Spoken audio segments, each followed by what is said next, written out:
Hello, good afternoon, everyone. Welcome to the Thinking Football Summit 2024 special webinar with the title Football and Education, Crafting a Path to Excellence on and off the Field. My name is Pedro Pinto. I'm founder and CEO of Empower Sports, a sports communications agency. I have a long career in communications. I've been working with athletes for a long time as well. So I'm really thrilled to be taking part in this discussion, which is going to focus very much on the opportunities and challenges that are there for athletes to find a second career after their time on the pitch ends. As we know, for many international players and national amateur players, a career can last 15 to 20 years if you're lucky.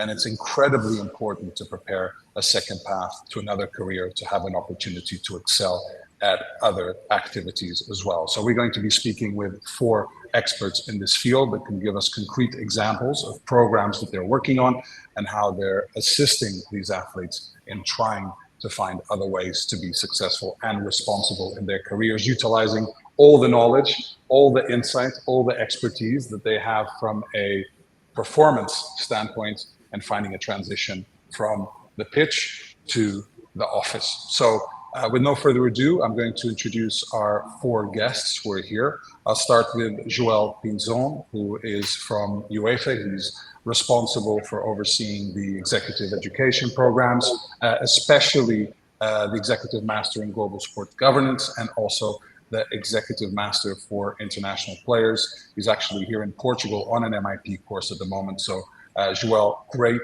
to see you. Welcome. Thank you. You're welcome. Also with us is Gareth Farley, who is a former Premier League and international footballer. He found a second career in the law landscape. He qualified as a lawyer. He's held a variety of relevant and influential positions, among which he was the Court of Arbitration for Sport arbitrator and Premier League judicial panel member. In addition, he's also a member of Sports Resolutions Independent Panel of Arbitrators and Mediators. He is a member of the Football Association's judicial panel and sits on both the chairman's panel and the football panel. Long story short, Gareth, you've done all right since you stopped playing. So welcome to this panel and to this discussion as well. Thanks, Pedro. Look forward to it.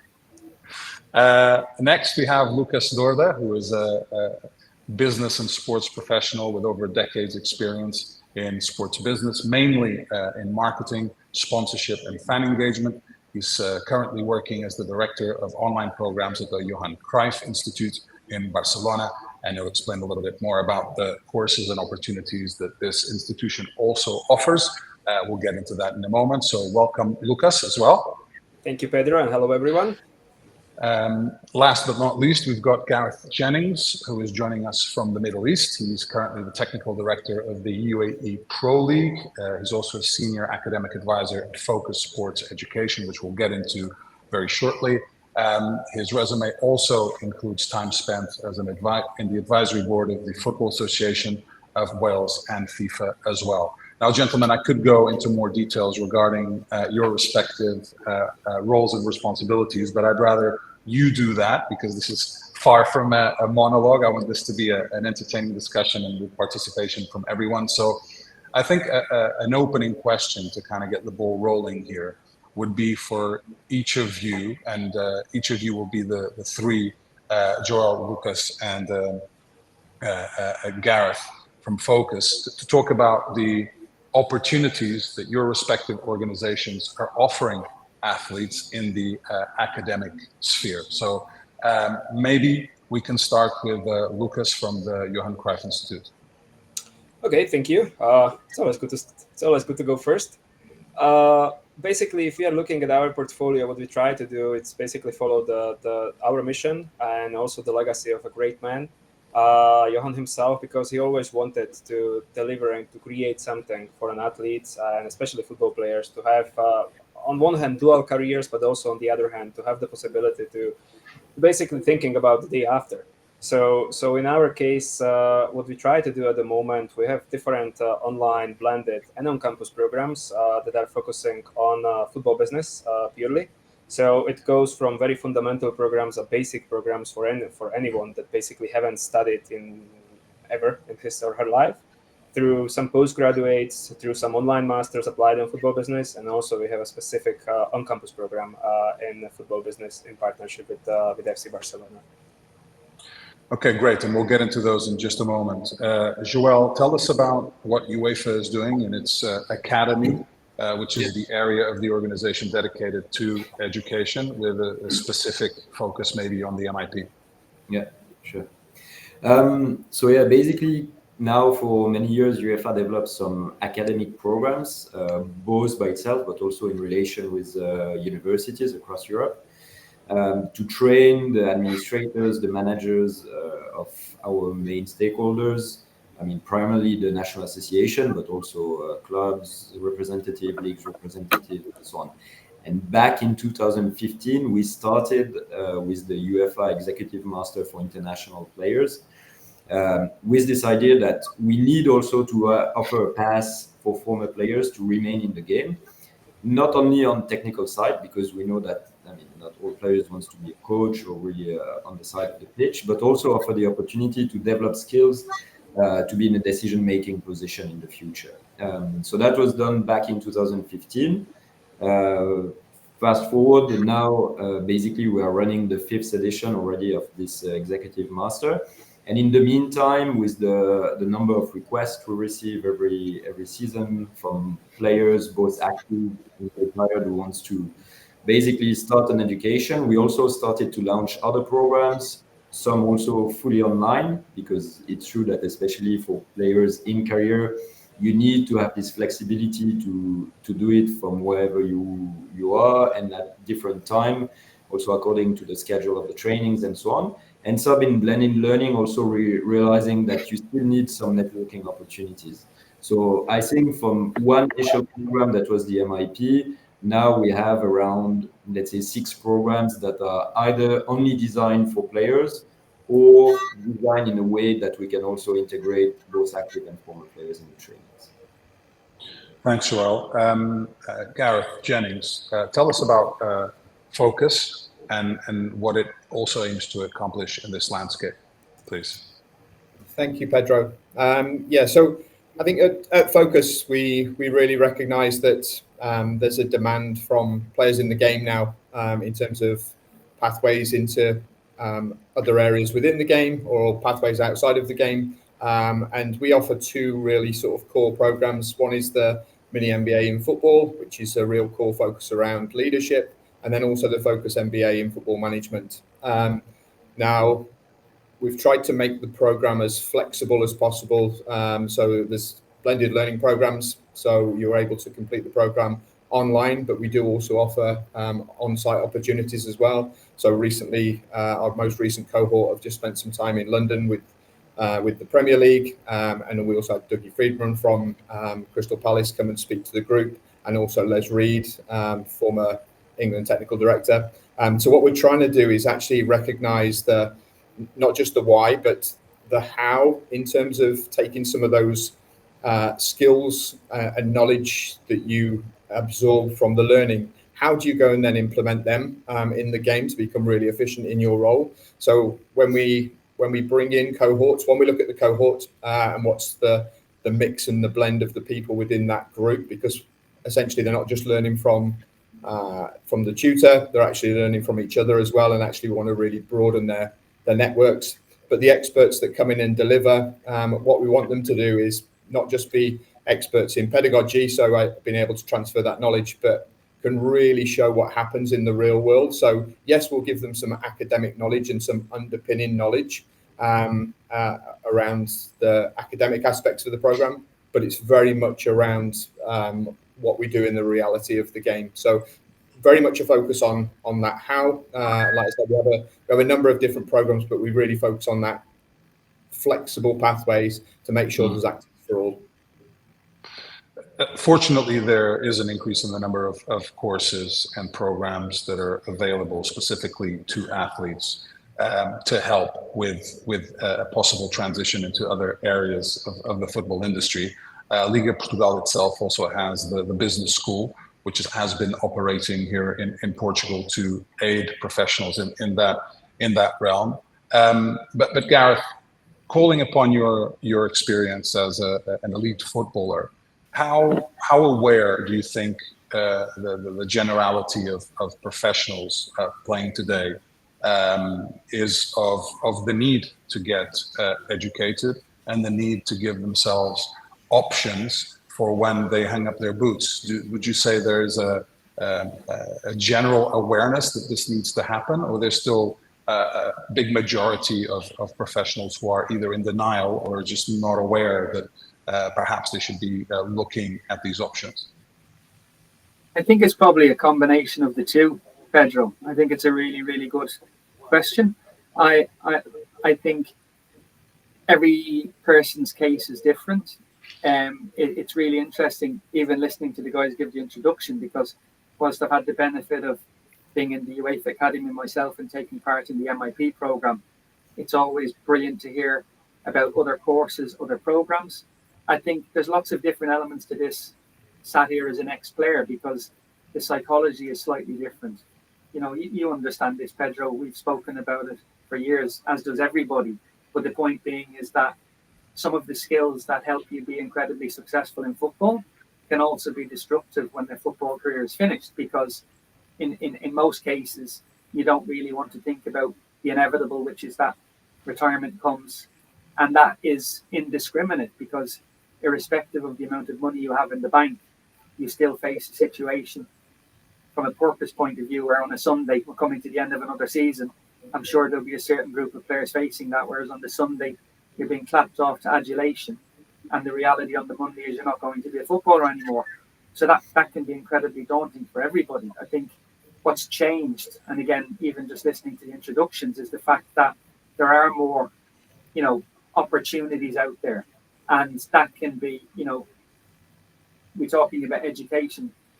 My own particular case is that when you've been an elite athlete for a certain period of years, like you said, it can be, careers can span any number of years. Sometimes there will be an event or something happen that provokes you to have to start to think about these things. But I would never sit with somebody now and say you have to have all of these things figured out now. I think the good thing is that an awareness is kind of step one. And then you have the opportunity to kind of try, dip your toe in the water with regards to different areas. So there's a natural filter towards coach, manager, sporting director, technical director, all of these areas, like Joel said, that now have, qualification opportunities or education opportunities of their own to enhance and develop a CV outside of just your footballing career. So I think events like this, and the more awareness there is, and the better publicized courses, education opportunity is, the better it will be for players. But you don't have to have it all figured out straight away. Normally, when players retire, there are certain paths traditionally that they have explored, whether that's coaching, whether that's punditry, so commentating on TV or on the radio, whether that's being brand ambassadors for clubs. We've seen that happen a lot, but there are really a lot of other options out there. You just need to be qualified, right? So tell us how that process of qualification works and how you find athletes being able to adapt to a very different environment, because I've had the pleasure of being part of a few MIP courses where that first challenge is actually getting used to a completely new culture, corporate culture. So how do you help athletes make this transition? And it's free. I don't know who wants to go first here. Well, I can jump if you want. No, I think your comment is exactly right. I mean, one of the major issues very often we see with the participants in our program is that indeed they have an amazing network. The name can help them to open some doors. But that's work at first, and then they enter. Typically, if you go to like football administration, you are in competition with a lot of people who actually have a different profile, but they all have kind of a similar profile. Meaning that the same for me. We did like classic educations, then you gain professional experience, and in a way, you expect the people you will hire to have more or less the same profile. And also it's people with this experience of basically working in office, long hours, being used to sit, and having also this political dimension that you have in football a lot. That is kind of new for a lot of the former players when they enter. So definitely, I think there's a bit the two elements of, first of all, making them also understand that the skills they develop, and I think Gareth mentioned it really well, the skills they develop during the career will be very useful in the second career, but they still need to be able to understand how you can kind of use them and transition them. And the other one is also just to gain experience. You're not going to be the president, the CEO, or the best sporting director directly after. You might want to gain some experience. It's also why typically in some of our programs, those who are not working already, we really we really push them. Actually, it's even mandatory in the program, but to gain some professional experience through some internship that we can also help them, maybe also multiply the experience, to make sure they get used to this corporate environment, and maybe realize that at first they thought that it's what they wanted, but actually in the long run, they realize that they miss maybe sometimes a bit the excitement that goes with the adrenaline, right?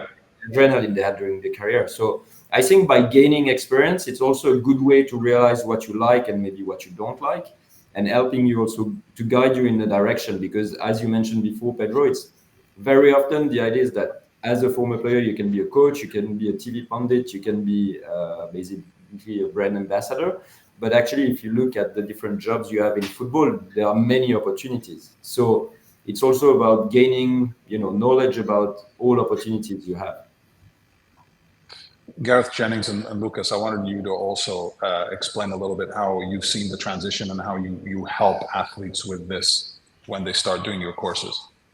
Yeah, thanks, Pedro. I think first of all, I think we're probably looking at a different breed of player coming through now as well. So if you look at the level of investment in player development, there's almost that need to be a really effective learner. So I think academy systems now, as they develop players when they come into the modern game, are really conscious around not academically how strong that person is, but then being a really effective leader. So we think about how we recognize potential in talent. So things like players self-correcting when they're on the pitch. So we're recognizing the players in terms of how they learn and how we can best support that learning mechanism. And a lot of the modern day players as well are also demanding that that's part of their journey. So they're not just on a football journey. There's actually a bigger contribution holistically to their own development, and the education piece plays a major part in that throughout their career. But for me, it's very much around, how do we utilize and engage those individuals in activities that are probably out of the norm for them? So giving them a broader network of people. So it's not the network that they have existed within. Actually, it's broader than that. So obviously Gareth's spoken about his pathway in terms of the legal side. So can we connect people to different types of people within the game and different industries that are available to them? So I think a big thought needs to go into cohort assembly. So when someone steps into a course program, okay, who are we exposing to them? What experiences are they going to gain other than that knowledge of the course program?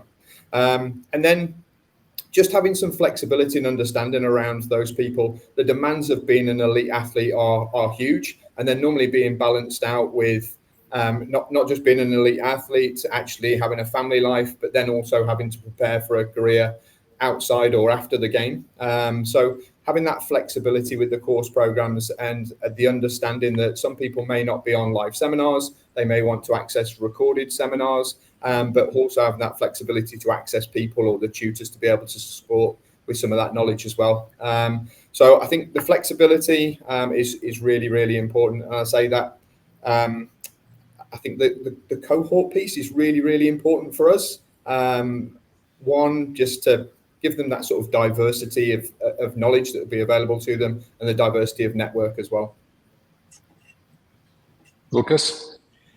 I think both Joel and Garrett already mentioned several very important points, be the flexibility, be obviously the overall point in the transition. For us, it's very important to think that many of the football players, they are coming to us when they are still playing. So during the playing days, not once they've already finished or they hang the boots. So for us, this is the key thing, and it's very much related with the flexibility and also with the fact that often they are still playing. They are still distributing their time between the playing days, and obviously, it's like often the unfortunately the overall status quo is like football players are having a lot of time, free time. It's not like that, and when they are transitioning towards the end, some of them already accepting it, they are embracing it, and in the last years of their careers, they have a lot of different business ventures. So when they are coming to us, they are coming with different points of view on one hand, but also with different needs, I would say, or different challenges. So, for example, I will never forget when we were having several players coming to us after the postgraduate or master. They were saying like, you know what, I'm still playing, but I finally have the feeling that I understand what's going on when I'm on the meetings with my agent, negotiating a deal with my sponsor. When I'm finally understanding why the coach is actually sending me for a promo actions, because as a player, usually you don't like those. You try to skip those. You're like, oh, another advertisement. Why do we have to do this? It's like I want to focus on those things that I have to do, which is being better and basically perform on the pitch. So having this kind of opportunities to study, to see the other side of the industry, of the business, it's helping the players a lot. And then obviously, like Joel said, then they start to decide, do I want to still be closer because the adrenaline is missing? I want to stay closer to the pitch. I want to be a coach. I want to be a football director. So they go one way. But then you have many that are feeling like, okay, I want to do more, especially players that are coming from, I don't want to obviously say more or less developed football countries, but some members of, let's say, golden generation of Costa Rican football studied with us, and they are just thinking like, I want to give something back. I want to make the world football in my country better, so the next generations will be having, let's say, easier pathway towards becoming professional and helping out. So obviously the motivations are very, very different, but the most important thing is to guide them towards the overall process of transitioning to basically finish your playing days, and help them and guide them to make sure that they will be 100% sure that if I'm going this path, it's going to be something that I'm going to enjoy, because obviously I'm going to have many, many years ahead that I will be working with. One note I wanted to add just before I move on to the next question: if anybody watching wants to participate and send a question to our panel, you can do so as well. And then if we have time at the end, I'll choose some and share it with the group. Gareth, what are some of the biggest mistakes that you've seen some of your professional players make when it comes to career management, and how did the MIP course specifically help you? Oh God, Pedro. Some people say mistakes are learning, right? But I think you have to make mistakes along the way. And again, you can talk about the courses, you can talk about cohorts. We use words like transition. You talk about profile whilst you're playing. I think you have to be quite open, and there's a challenge sometimes for ex-footballers or ex-footballers, because when you finish playing, I think where we were very lucky as an MIP cohort was, I think there was an incredible kind of honesty in the group, because you had a large group of people that were coming to a really, really new stage in their lives, and it can be difficult. So like you say mistakes. Whilst I was playing, I would say I was a walking mistake, right? And I joke with you, my path to becoming a lawyer was to deal with a lot of the issues I faced whilst I was playing. Yeah. So listening to the guys today, like Joel is different, obviously, because we have a relationship from the UEFA Academy, but to listen to, Gareth and Lukas speak about the education thing, is they were things that may not have been there for us to that same level. So there wasn't that level of visibility. So that's a really, really positive thing. That kind of mistakes, pitfalls, dangers kind of goes back to where I started, which is, for some of the people maybe looking or listening today, is that one, you don't have to have the answers, but when you stop playing, it's really important to have good people around you. So that might not be a direct link into everybody else on the panel today, but it might be somebody who knows the guys, trusts the guys, and then develop their own relationships. So you exist in a world of football that is incredibly challenging, but the point is you're familiar with it, you're comfortable with it. We can have a joke again that like there's people who've played in front of 75,000, 80,000 people week in, week out. You ask them to do a PowerPoint presentation and they're going to run for the corner.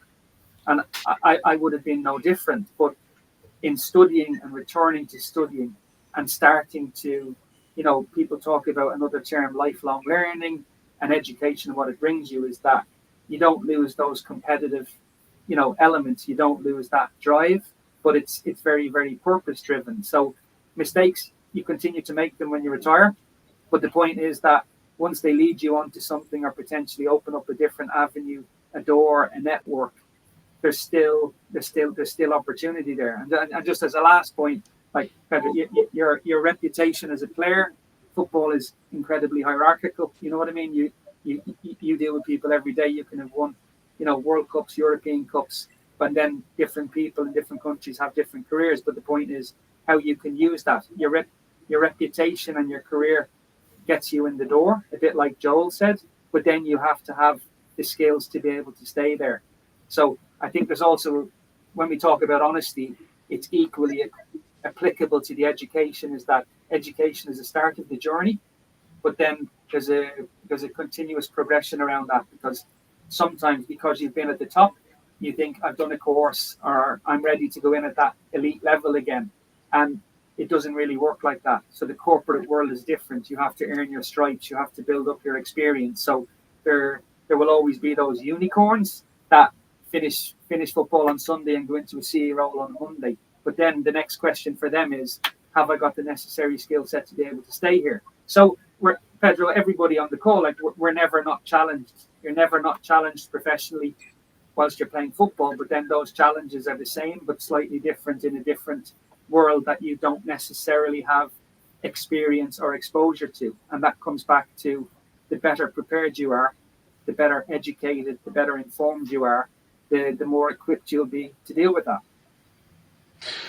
I have a couple of great questions from the audience, so to speak, and I'll get to them in just a moment. I just had a quick one, and maybe for Joel, because I think it's so important to have a good relationship with stakeholders across the football landscape in order to reach the right people with the right opportunities, right? Because you need to rely on national associations and clubs and player organizations to make sure that you get the right message to them and say, hey, we've got this opportunity. This is something you should really consider. So how does that work, that outbound and inbound business, and the influence of the stakeholders in that? Yeah, I think, as you mentioned, it's key.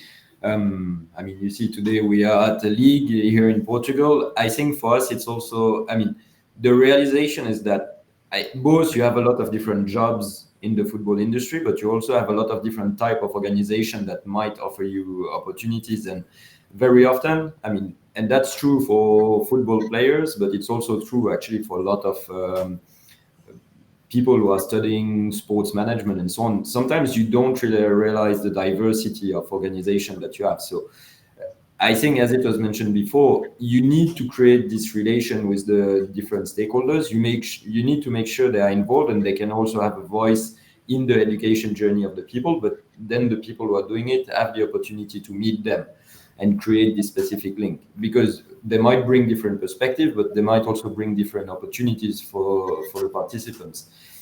So I think typically, and I guess it's true for everyone here, but in any education programs you do, I represent UEFA, but as an educator and in an education programs, we try to make sure that as many voices can be heard and as many people as possible can enter and, offer different perspective in the same issues, because it's also how you will develop personally and you will develop kind of a critical mind. And maybe just to kind of react on one of the points Gareth mentioned before, I think it's true that, a mistake will be made, but the first important step is actually to jump in an education program. And we see it a lot with the former players, especially.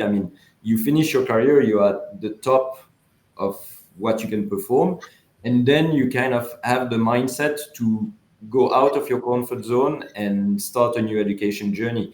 And I think that's the first very important step for a successful transition, is kind of recognizing that you might not know everything, that to succeed, you need to go out of your comfort zone. And in a way, when you select this kind of people and you have this kind of people approaching you, you know already that the transition will be successful to a certain extent, because they're there to try to a certain extent. Okay, thanks for that. We're going to end with 3 questions from people watching. So the first one I find particularly interesting is, I am a FIFA licensed football agent from Africa. Are there some great organizations that offer life coaching or classes to young African players? I would like to give them some ideas. I don't know who wants to jump on this one.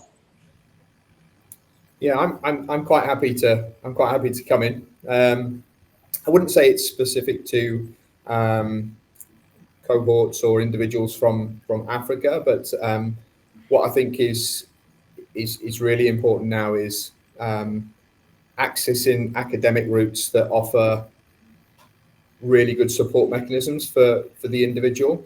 I think particularly if you've come from the game, what tends to happen in the professional game, the support mechanisms around the individual are very, very good. What that then does is probably not give you some of the skill sets that you require when you move on to your next career, in terms of, right, well, how do I help myself? So I think all of the academic institutes that are here today and speaking, we'd really encourage people to actually call us and speak to us about what your academic pathway looks like. And we understand that every individual is different, and that pathway will look different to you. And it's how we can support that. So whether you're an agent from Africa or a player that's been in the game, what we want to do is speak to you about your individual pathway and what that could look like, what the support mechanisms would look like around that. Because sometimes it will be one of the experts within the organization that would be able to support you. It may be at Focus Sports Education, for example, we always have a review session post workshop, and our founder will do that. So Ahmet will actually sit, and we want criticism, we want some challenge, but we want the cohort to also speak to each other and challenge each other. So actually those coaching and mentoring opportunities actually evolve within the cohort. So we want people to call us and speak to us about the program and what it looks like for them, and how we can support and develop their individual needs to be able to progress and fulfill their potential. Thanks, Gareth.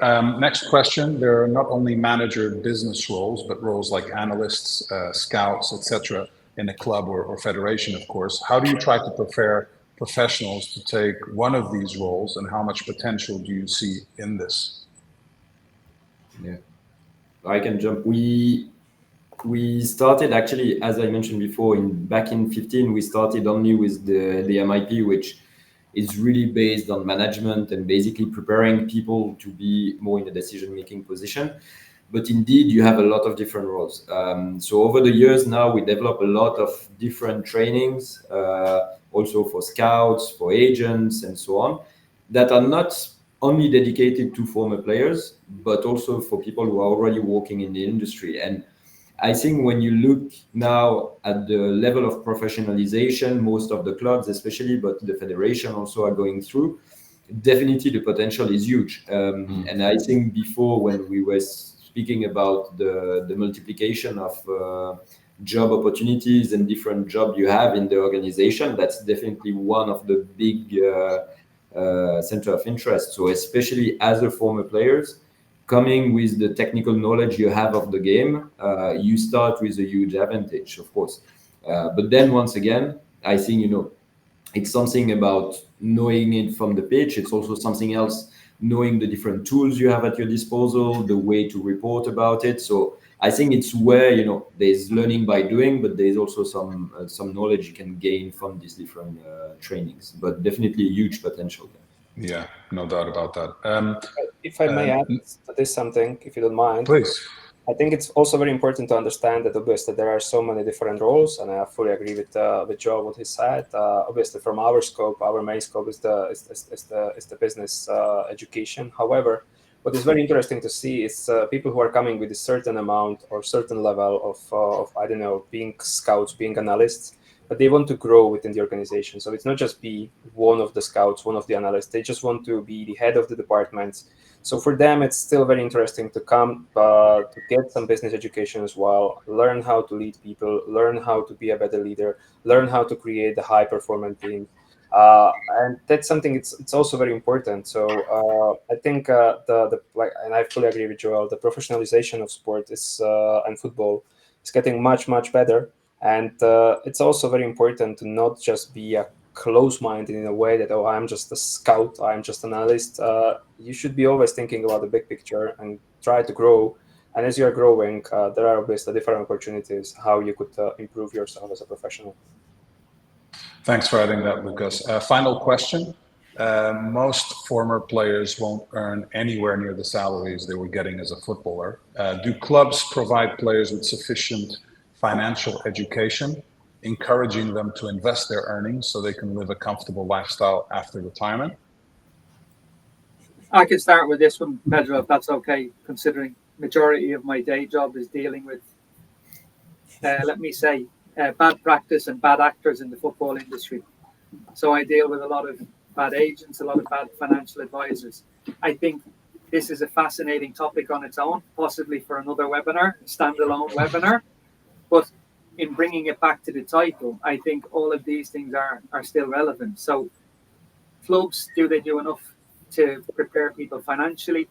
Again, it goes back to the psychology I mentioned earlier about when you're playing, for the most part, you're rightly focused on fulfilling your potential and maximizing your career. What people tend to do, and again, given the profile of professional athletes, there aren't many, but there are some who come from, a sophisticated background or are better educated within the game. So it's the gift and the curse. It can be a big problem, because even though you recognize that you need professional assistance and regulated individuals, your skill set and your knowledge is such that you don't necessarily have the awareness as to what best practice is. And I think that's a challenge. And I think for clubs, again, a bit like the webinar today, there's an increased awareness around this. And I think clubs are more aware of it. But clubs, it's difficult for, because they're equally cautious with regards to the people they're willing to introduce their players to.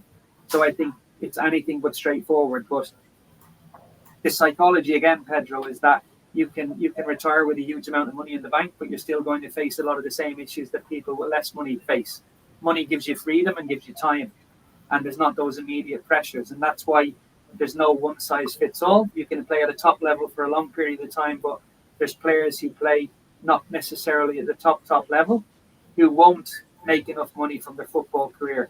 And again, a bit like what everybody said today, they in some ways will be the people that will possibly think about education earlier, because they are recognizing at an earlier point that they're going to need to have a second career, or they're going to need to work when their football career is over. So there's no size fits all. The positive thing is like today, it's having access to people who have that knowledge and experience, but also not being afraid to ask for help. So, we talk about all of these things. It can be quite a challenge. There's no bad conversations. One of the things, again, is separate webinar, Pedro, networking. You talk about your profile, trying to develop that outside of the game. There's a whole host of different things. So I think there's a lot of people doing a lot of good things, a bit like the webinar today. The more visibility there is, the more awareness there is, be it through the associations, the player unions. That can only be a good thing for players to understand that first career, whilst incredible, and you might not be able to replicate the highs and the memories that go with it, there's a long life in front of you that can be equally as fulfilling.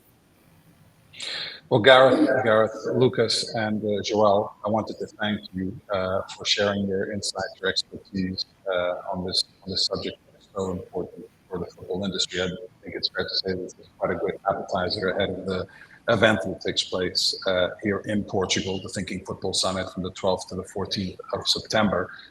Definitely a lot of ideas here that could be developed, as Gareth Farrelly alluded to in other webinars on its own. And for sure, these will be some of the topics that will be discussed in Portugal in the physical event later this year. Continued success with your respective organizations and courses as well. Thank you for the great opportunities that you are giving to a lot of professionals within the football landscape to continue to develop their skills across different areas that they have up to the moment where they decide to make that transition. From my side, it was a pleasure to take part in this Liga Portugal webinar conversation. For everybody watching, thank you so much for tuning in. For those who also sent questions and participated, there is a little bit of a surprise coming your way via email following this webinar, so stay alert for that as well. Wishing everybody a great rest of afternoon and a great week as well. Signing off. Take care.